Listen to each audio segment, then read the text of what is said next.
bug-os nga panahon sa kalibutan karon. Madungog o atong makita ang mga gubat, bagyo, linog o kamatay. Managminyuay ang lalaki ngadtos lalaki, babae ngadtos babae, adunay mga panagbangi, pagpangawat, pagpanglugos, adiksyon o korupsyon bisan sa kasimbahanan. Kini mao'y tinungailhanan nga ang katapusan ug ang pagbalik ni Jesus haduol na. Ang atong Ginoong Hesukristo nagingon, gawas kung ang tao magpakatao pag-usap, dili gayud siya magakita sa gingharian ni sa Dios. Higala, buot sa Dios nga ang tao masayod ug maandam sa maong adlaw. Buot siya nga ang tao mamaluwas ug mabatunan ang kinabuhing dayon. Apan unsaon man sa tao pagpangaliya kaniya nga wala man niya tuuhi, ug unsaon man sa tao sa pagtuo kaniya nga wala gayud niya hingdumgi, ug unsaon man sa tao sa pagkadungon walay magwawali. Sa dumong ug tuyo nga kami makaalagad diha kaninyo, gimugna kining tulumanon ang tingog sa hisgutan ng mga tagna nga nasulat sa Biblia, ug ang dakong pagpangandam o pagreporma sa kaugalingon. Ang tingog sa reformasyon, ang tingog nga mohatag og pasidaan, mohatag og katin-awan, modanag sa imong dalan, ug mogiya kanimo ngadto sa kinabuhing walay katapusan. Ang tingog sa reformasyon, ang tingog sa reformasyon. Ug karon aniya ang inyong alagad.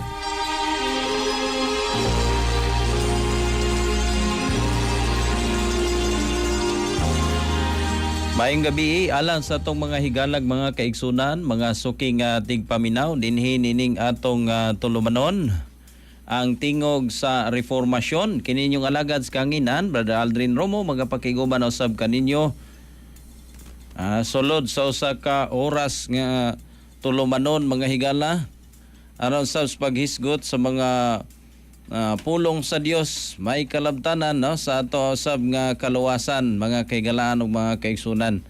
No, busa sa ako nga mga kaigalaan ug mga kaigsunan, mga suking tigpaminaw, no, padayon lang sa pagpaminaw dinhi sa ato ang programa ang tingog sa reformasyon, no, sa mga kaigalaan ug mga kaigsunan nato diha, no, ato na di yun nato kalimtan usab mga kaigsunan ang pagpasalamat no sa atong labang makagagahom tungod sa iyahang kaayo ngan hinato no sa iyahang paghatag og maing panglawas nganhi kanato aron usab nga kita makahimo usab no sa ato nga programa dinhi sa kanginan mga kaigalaan no. Mao gina sa tanan atong mga higalang mga kaigsunan, di kita malimot pagpasalamat sa atong labang makagagahom tungod sa iyahang pagkamaayo, tungod sa iyahang mga panalangin o sa kanunay na nga iyahang pagpakiguban kanato sa matag adlaw. Kay kung wala iyahang giya og panalangin mga kaigalan mga kaigsunan no, di ta wa ta masayod kung say mahitabo sa atong kinabuhi. Busa na ato nga siya nga kanunay daingon og pasalamatan sa matag higayon mga kaigalan mga kaigsunan. Unya sa ato sab no nga pasalamatan ang tag-iya usab nining maong istasyon nga mo'y naghatag usab og pagtugot nganhi kanato nga sa din kita makahimo sa pagsibya pahat nga kaninyo dinhi sa kanginan. Nangunahan sab sa tag-iya nini mo istasyon si Doc Remilito Oy. Uban usab no sa iyang tibuok nga panimalay. Salamat kaayo nining kay gayunan nga gihatag nga ni kanato nga sa diin kita usab maka serbisyo diha kaninyo mga kaigalanong mga kaigsunan dinhi sa kanginan og mahimo nga kita usab makahimo sa atong katungdanan sa pag pahat nga kaninyo no sa mga pulong sa Dios. Mayngon man usab no sa mga naganumalan ining mong istasyon, pinangunahan sab sa atong station manager si Sir John Lee Viking, og yun man sab sa atong kauban sa Pikas Lawak si Sir Rafael Baring no nga may ato sab nga partner ning mga tungura, Og maingon manusab sa kang Sir Romelo Nobinario kauban sab sa iyang tibok nga panimalay. Salamat sab nini nga kayunan nga sa diin kita usab makahimo no sa pag-program pahat nga na kaninyo sa mga pulong sa Dios. Og sa atong mga higalag mga kaigsunan nga buot usab mo paabot sa ilahang mga concerns, mga pangutana mahitungod sab sa atong gisgutan dinhis kanginan, i-text lang ninyo ang atong numero 0976 555 1008. Os munako nos mga higalang mga kaigsunan nga gustong mo paabot sa ilahang mga pangutana o mga pagtimbaya mga kaigsunan, i-text lang ang numero 0976 555-1008. O kaha sa atong mga higalag mga kaigsunan nga naa lang sa dool, bisitaha ang ato usab nga opisina diha sa may Treasureville Subdivision, Barangay San Isidro, Siyudad sa Talisay, no? Sa mga higalag mga kaigsunan nato diha pwede kamo no nga makabisita sa ato usab nga opisina o simbahan diha sa may Treasureville Subdivision, Barangay San Isidro, Siyudad sa Talisay. Nya sa atong mga higalang mga kaigsunan gusto sa mo message ka nato, ginamit ang ilang nga Facebook mga higala. Search lang ninyo ang ato nga Facebook page /isdarmcpuc. Na inyong makaplagan diha mga kaigsunan ang kinatibuk-angan sa ato nga Facebook page is the ARM Central Philippine Union Conference. So muna siya mga higala.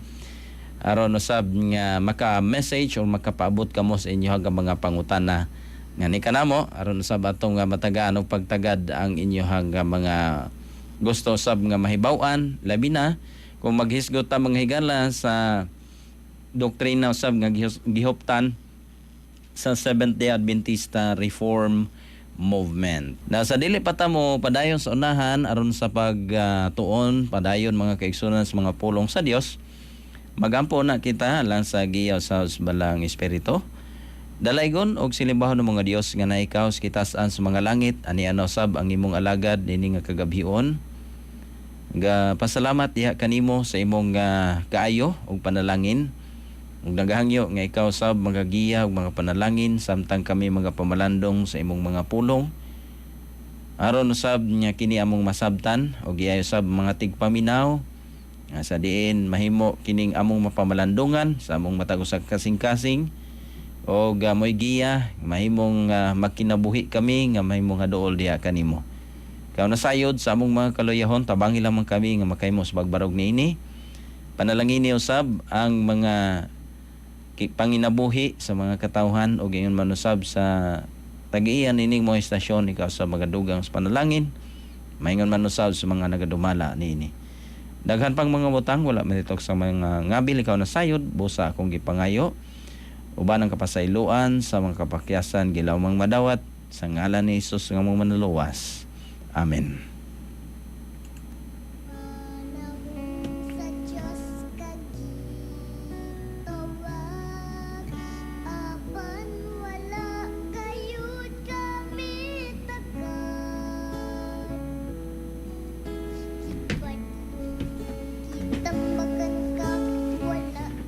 Atong padayonon mga higala no ang kinini ang atong gitun-an sa nang labay usab nato nga mga paghisgot-hisgot sa mga pulong sa Dios.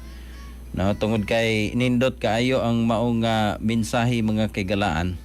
Nindot kaayo ang punto sa maong atong gibasa no sa miagi. Matod pa ni Ma'am Lorna Margarita. Amen. In Jesus name. No? Salamat kay Ma'am Lorna sa imo sab nga pagpaminaw og na bless usab siya no sa ato sab nga napamatian nga mensahe sa awit lumba sa pagtuo.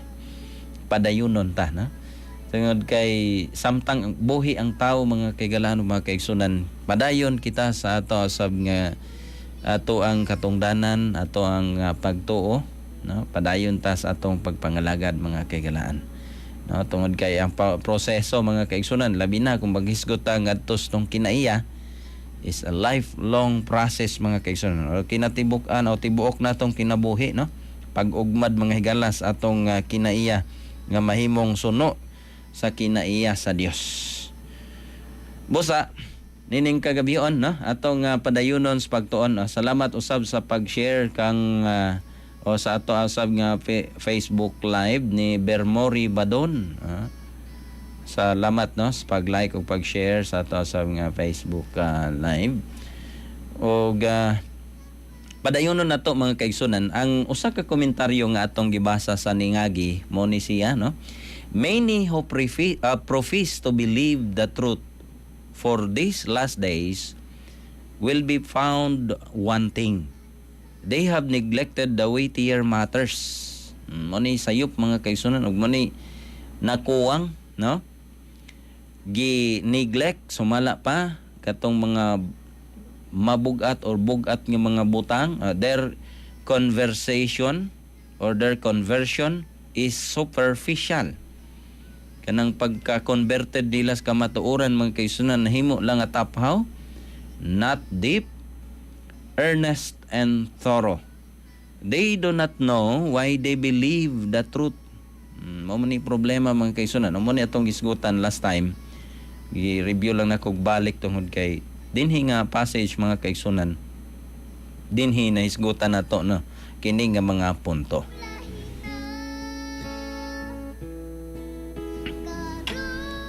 Now atong padayonon no. They do not know why they believe the truth only because others have believed it. So kana nga punto mga kaigsunan ba no? Wala sila masayod. Ngano nga they do not know why they believe the truth. Kaya pangutanaw nimo nganong bang ingonana man ang imong pagtuo brad or sister? Tubag wala ko kahibalo. Basta kay nisunod lang ko. Ingonana mga higala na. And they take it for granted that it is the truth. Mo na no? Nga basta kay kamatuoran ni amo ang sumala sa daghan man mi no daghan mi nga nagsunod ini kana mga kahigalaan ug mga kaigsoon nga punto no. They can give no intelligent reason why they believe. Kana nga porsyon no dili sila makahimo sa paghatag og paigo nga rason mga kaigsunan nganong nituo sila ana. Many have allowed their minds to be filled with things of minor importance. Their eternal interest is made secondary.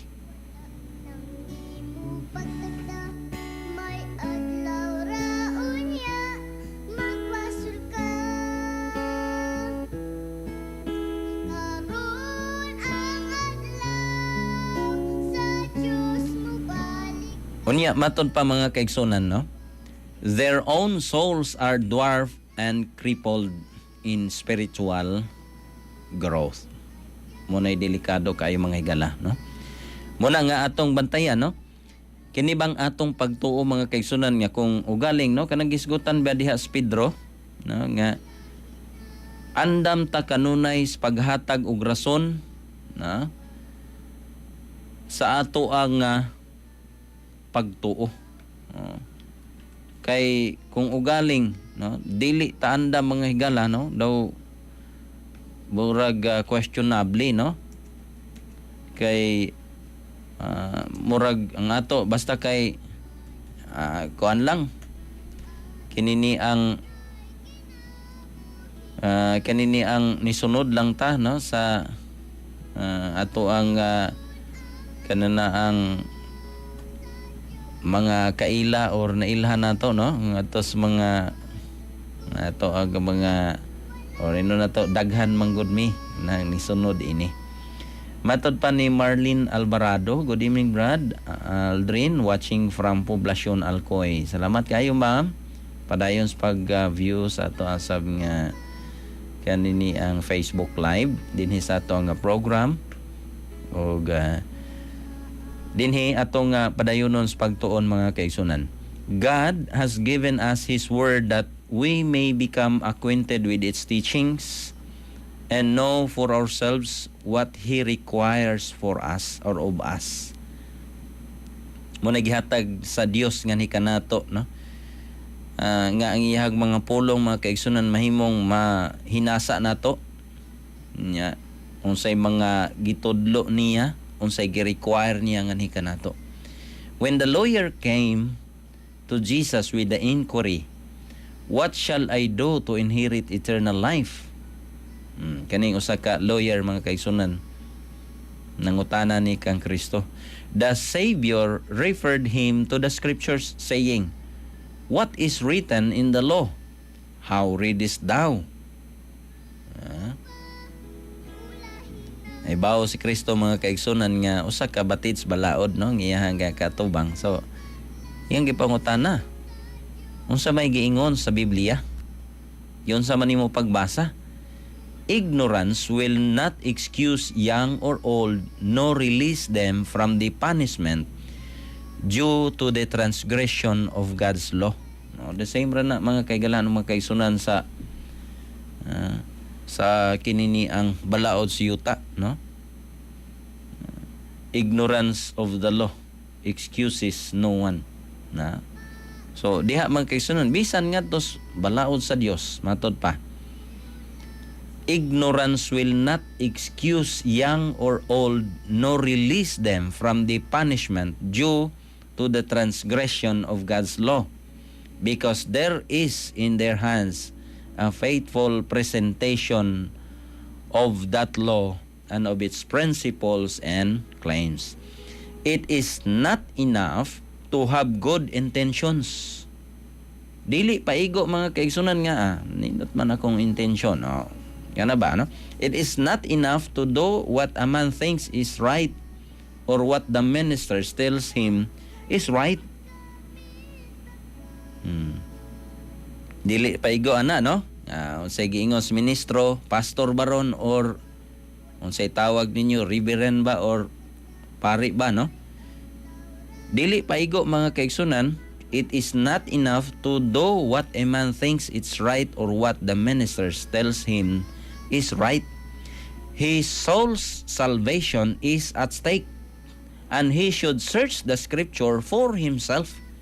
Kita di ay mga kaigalan, mga kaigsunan sa atong kaugalingon. Kinahanglan nga, maun sa manta, mosusi sabtas atong kaugalingon. Dili paigo nga atong madungog sa atong mga leaders sa simbahan, unsay mga pulong sa Dios.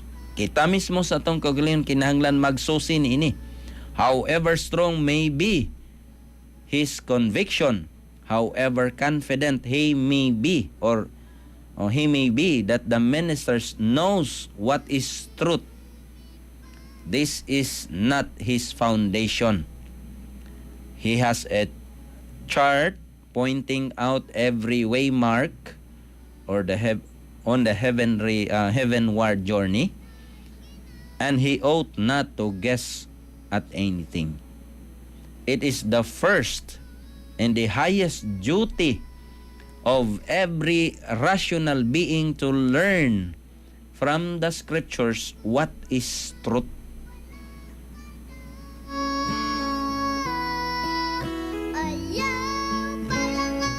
Usa ka kinini ang naguna og pinakataas natong katungdanan mga kaigalaan mga kaigsunan. Kitang mga tao mao ang pagsusi o pagkat-on sa sulat sa Biblia mga kaigsunan unsay kamatuoran, and then to walk in the light and encourage others to follow his example. Dili sa example sa kataha kundi dili example ni Kristo mga kaigsunan, no? Maoy atong katungdanan ang pagkahibaw sa kamatuoran, paglakaw ni ana, o dili paigo ni ana mga kaigsunan, pag-encourage usab sa ato ang masig ka tao, no? Or isig ka tao. We should day by day study the Bible diligently, weighing every thought and comparing scriptures with scriptures. So munay usa sa atong katungdanan mga kaigalaan mga kaigsunan. There are not many ways to heaven. Each one may not choose his own way. No? Christ says, I am the way. No man cometh unto the Father but by me. Since the first gospel sermon was preached when in Eden, it was declared that the seed of the woman should bruise the serpent's head. Christ had been uplifted as the way, the truth, and the life. He was the way when Adam lived, when Abel presented to God, and the blood of the slain lamb representing the blood of the Redeemer. Christ was the way by which patriarchs and prophets were saved. He is the way by which alone we can have access to God. So muna siya mga kaigalaan mga kaigsunan, no? Muna nga sa declaration ni Kristo sa atong gibasa sa nangagi, naghisgot siya nang siya mao ang dalan, ang kamatuoran ug ang kinabuhi mga kaigalaan ug mga kaigsunan. So busa kita mga kaigalaan ug mga kaigsunan kinahanglan nga sa atong kaugalingon mga kaigalaan ug mga kaigsunan mahimo nga magsusi usab kita kay sumala pa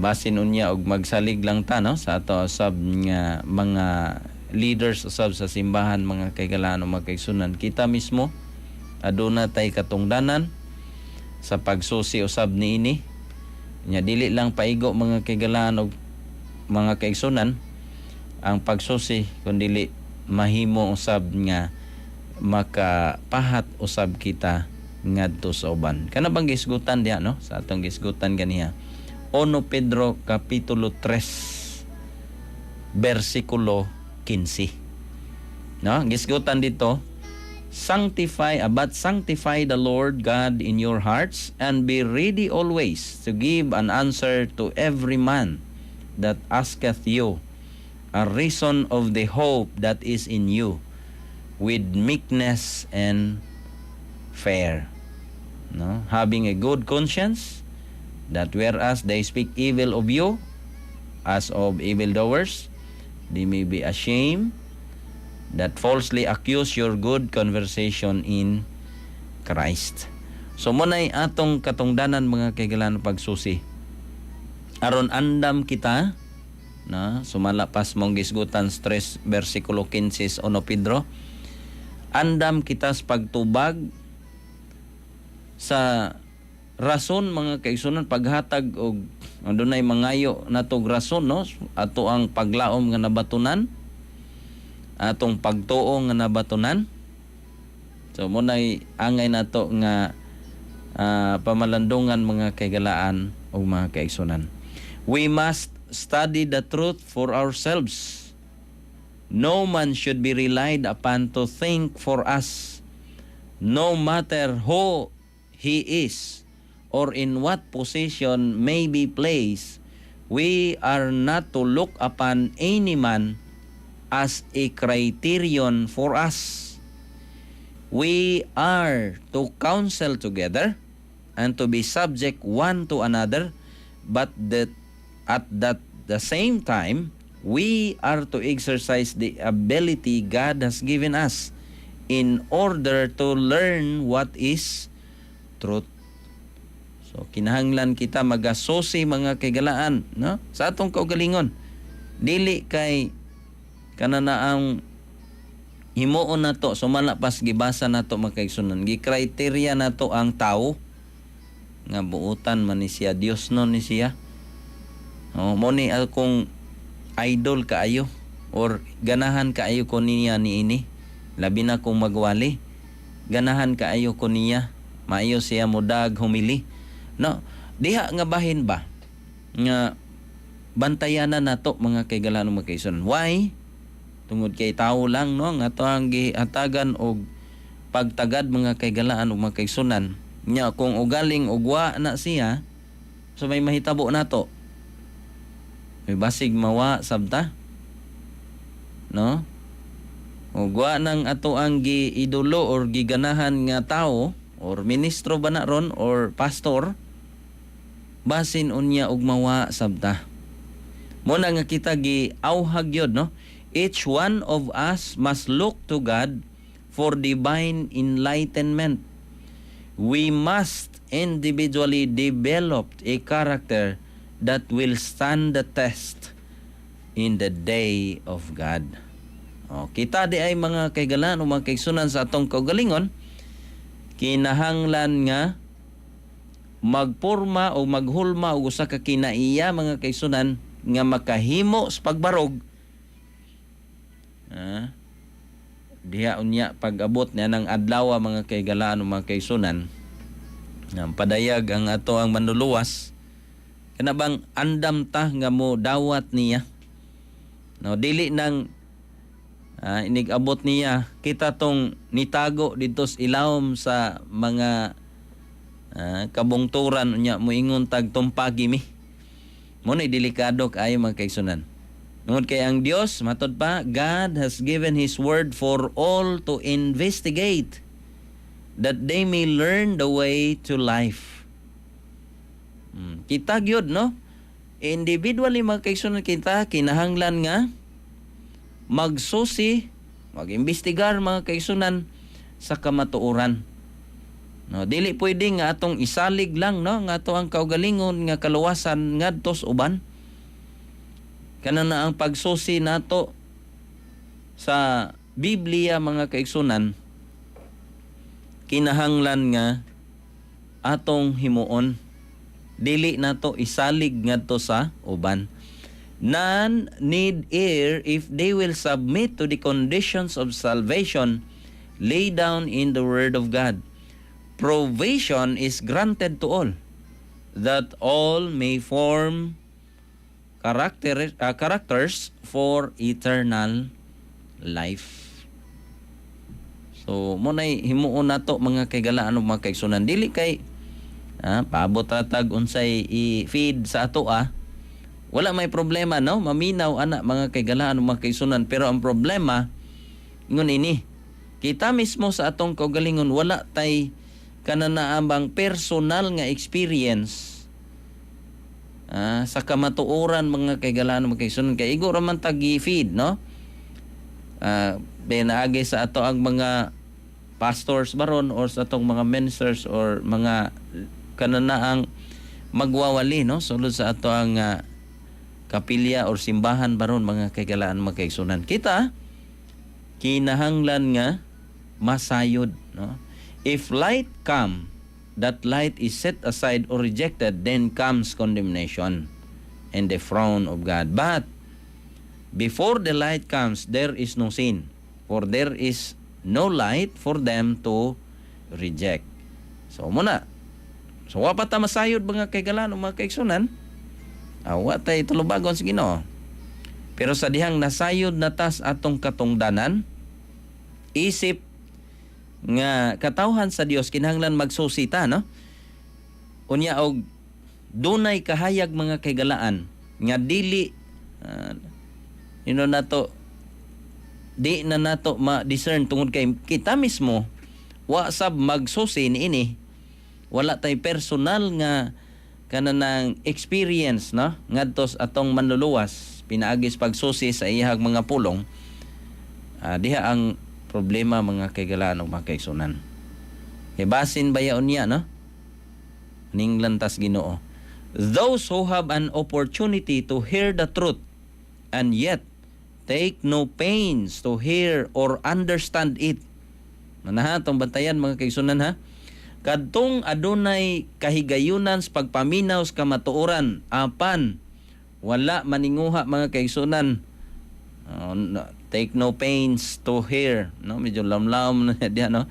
Wa maninguha sa pagpaminaw o pagsabot niini, thinking that if they do not hear, they will not be accountable. Yan na pod, no?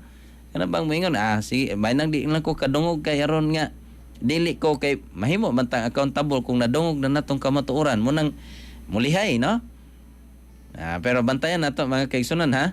Thinking that if they do not hear, they will not be accountable, will be judged guilty before God the same as if they had heard and rejected. Delikado sab, no? Dahil makadungog ngayon, wa man ko, di na lang ko maminaw, Brad, kay aron nga dili ko mahimong accountable sa akong napamatian nga kamatuoran. Pero delikado di ay, no? Sumala pa, they will be, or matod pa mga kaigsunan, will be judged guilty before God and the same as if they had heard and rejected. Muna'y delikado, no? May gabi diha kang Brother William Villaraso, no? May gabi, Brad, watching Minimo and family. No, salamat kayo sa inyong pag-view sa ato ang program. Now, dinhi, in his sufferings, there will be no excuse for those who choose to go in error when they might understand what is truth. Muna, kani mo ibantayanan kaayo nato mga kaigsunan, no? Nahibaw na tag unsay sayop, nahibaw tag unsay insakto. Unya atong i-excuse ang atong kagalingon mga kaigsunan, there will be no excuse, sumala pa, for those who choose to go in error.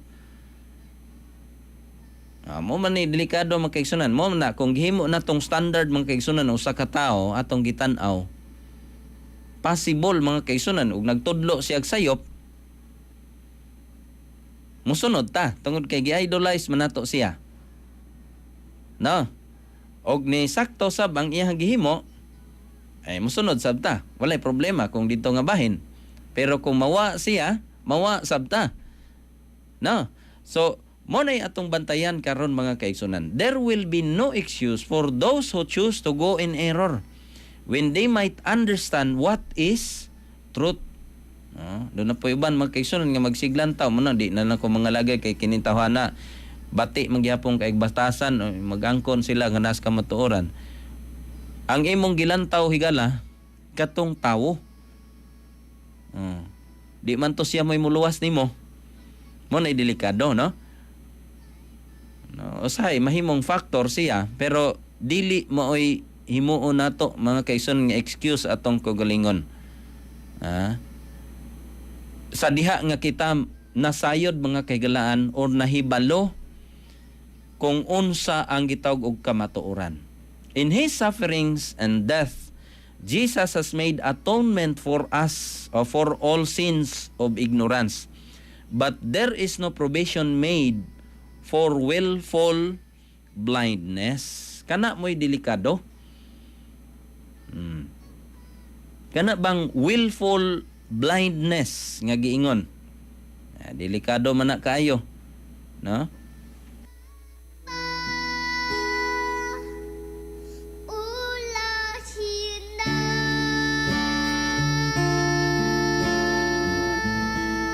Maigo man ang mga higala, no? Labi na katong kanang gisgutan mas Biblia, murabag na ang sunod-sunod man pod lagi. Di gigoyod pod mga kaigsunan, parehong nangahuog ang pasensya na ha, mo gamit ko illustration kanang gisgutan mas Biblia. Kana na ang buta nagguyod sa usa ka buta, no? Pareho silang nahulog mga kaigalaan mga kaigsunan. Mo naman ay mabasa, no? So diha, no? Matod pa dugang, we shall not be held accountable for the light that has not reached our perception. Pero bantayan na to tong gibasa ganiha nga mulihay lagi ta kay aron nga di ta mahimong accountable. Pero giisip sa Ginoo nga sa ipanta as if nga nakaibaw ta unya atong gi-reject. Pero ning nga bahin magkaisunan, we shall not be held accountable for the light that has not reached our perception, but for that which we have resisted and refused. Diha ta mahimong accountable mga kaisunan. A man could not apprehend the truth which had never been presented to him. Manay katumong og tuyo mga higala nga dunay programa, no, dinhi sa tingog sa reformasyon aron sa pag-present sa inyo mga kaigsunan sa kamatuoran, na aron nga kita makabati, no, kay ang pagtuo mga higala cometh by hearing the word of God, no? Sumala pas gisgutan ni Apostol Pablo. So mo na hinungdan nga inyong igsoon usab, no? Amo usab nga katungdanan nga kaninyo ang pagpresentar sa kamatuoran. Kini usa lang kapasidaan nato No? Kani nga bahin, no? A man could not apprehend the truth which had never been presented to him, and therefore could not be condemned for light he had never had. But if he had opportunity to hear the message and become acquainted with the truth, and yet refuse to improve his opportunity, he will be among the number of whom Christ said, "Ye will not come to me that ye might have life." Mo manay delikado mga higala. No? Doon natay kahigayunan sa pagpaminaw sa kamatuoran, apan wa nato paminawi ay delikado kaayo. No? Kung nakahinomdom mo mga kaigsunan diha sa Biblia, kinsa maning gisgutan diha sa Biblia nga kinini ang miingon siya mga kaigsunan, atong pangitao, no? Buhat mga kaigalaan mga kaigsunan, kung nakahinomdom mo, kini siya, atong basahon, buhat 24, no? Versikulo 24, ngadtos unahan. Kini siya adunay kahigayunan mga higala, aduna siya kahigayunan sa pagpaminaw sa kamatuoran. Gani giadto ni siya ni Apostol Pablo mga higala. O kani si Apostol Pablo, kumasayop ani nga time na kini ni ang piniriso na or naka gapos na mga higala. Tungod kay lagi piniriso na siya. Buhat or Acts chapter 24 verse 24. And after certain days when Felix, kinis Felix mga kaigsunan, came with his wife Drusilla, which was a Jewess, he sent for Paul and heard him concerning the faith in Christ. 25. And as he reason of righteousness, si Apostol Pablo, iyang gisaysay mga kaigalan may tungod sa pagkamatarong, temperance, pagkamapinugnanon, and judgment to come. Unsay gihimo, unsay gibati ni Felix mga higala, kining tulo ha, righteousness, temperance, and judgment. Kining tulo ka topic mga higala ang gihisgutan ni Apostol Pablo sa tubangan ni Felix. Kuban siyahang asawa-asawa, ingnon nato asawa-asawa kay asawa man ni siyang igsuon iyang gihimong asawa. Unya gihisgutan siya ni Apostol Pablo mga higala, mahitungod sa pagkamatarong, pagpugong o kinini ang paghukom. Unsay gibati ni Felix mga kaigsunan? Felix trembled and answered. Nagkurog mga higala si Felix sa pagkabati niya sa kamatuoran. No? Grabe ang iyahang ignon nato reaksyon mga kaigsunan sa pagkabati niya sa kamatuoran sa gisaysay ni Apostol Pablo ngadto kaniya. Pero diri ang twist mga kaigsunan. And answered, "Go thy way for this time. When I have convenient season, I will call for thee." Diha ang problema mga higala. Actually, doon na siya kahigayunan sa pagpaminaw sa kamatuoran. Pero unsa man ang nahitabo kaniya? Unsa may iyahang gihimo?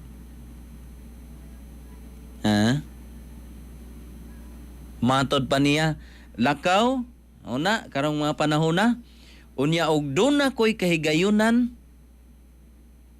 convenient season, pagigingon, no? I will call thee. I will call for thee. Ay mo man ay delikado kaayo mga kaigsunan. No? At first, no, walay accountability kung wala makadungog kamatuoran. Pero pag doon na tay opportunity mga kaigsunan nga makabati sa kamatuoran pero atong gi-refuse, diha ang kuyaw. Kay delikado kaayo mga kaigalano mga kaigsunan. Mo nang gisgutan diri. But if he had opportunity to hear the message and to become acquainted with the truth and yet refuse to improve his opportunity, he will be among the number of whom Christ said, "Ye will not come to me that ye might have life. Delikado kaayo mga higala. No? Muna'y delikado kaayo. Like sa atong gihatag nga example mga kaigsunan, sa experience ni Felix kanang gisgutan diha sa Buhat 24 bersikulo 24 o 25. Doon na siya kahigayunan. Actually, gisaysaya na siya ni Apostol Pablo. Doon na pantay daghang kamatuoran mga higalang nga isaysay ni Apostol Pablo. Nabalaka siya no? Tungod kay sa iyang sitwasyon, dili niya tinuod nga asawa ang iyang kauban, hibaw siya sa iyang kahimtang. Then, gani ang iyang initial nga reaction mga kaigsunan, nagkurog siya. Pero maingon lang siya, ug da ako higayon. Kanibang atong kuan mga kaigsunan, no? Mosad na atong bation usahay. Sige lang brad, ug na ako higayon. Magtuon ta. Unya kay wa man kaabti anang higayon na. Delikado, no? Unya ang gisgutan dito. Ginang gisgutan din mga kaigsunan na atay opportunity to hear mga kaigsunan. Light makes manifest and reproves the error that were concealed in darkness as light comes. The life and character of man must change correspondingly. So be in harmony with it. Sins that were once sins of ignorance because of blindness of the mind can no more be indulged in with incurring guilt. As increased light is given, men must be reformed, elevated and refined by it, or they will be more perverse and stubborn than before the light come. Muna'y delikado kayo. No? Nakadungog tas kamatuoran, kinalan matod pa, maripormata niya ng mga kamatuoran. Ma-elevate o ma-refine ang ato ang kinaiya. Pero kung kabaliktaran ni anak mga kaigsunan, mahimo tang stubborn matod pa. Sakit na mga higala kung nga pulong, no? Pero wa naman tayo igong oras, no? Sa ato nga paghisgot usab nining mga pulong So padayon lang nato sa sunod usab nga higayon mga kaigalaan mga kaigsunan. Aton intapuson ato ang program pinagis pagampo. Dalaygon og silimbahan ng mga Dios nga naikaw kitasaan sa mga langit. Salamat sa imong mga pulong, hinat nga ikaw mga panalangin niini. Ingan man sa mga tigpaminaw, ikaw magadugang pa sa ilang pagsusis kamatuoran o ingan man sa mga panalangin kanila o ingan man sa tagiyan ning istasyon o sa mga nagadumala niini. Inisalan ko isalig itugyan, gilamang madawat sa ngalan Jesus manluwas. Amen. Hangtod sa sunod higayon, daghang salamat no sa inyo nga pagpaminaw mga kaigalaan dinhi sa ato ang programa ang tingog sa reformasyon. In behalf sa Seventh-day Adventist Reform Movement, kaninyong alagad sa kanginan, Brother Alden Romo, magayon kaninyo. Mayong gabi o daghang salamat kaninyong tanan.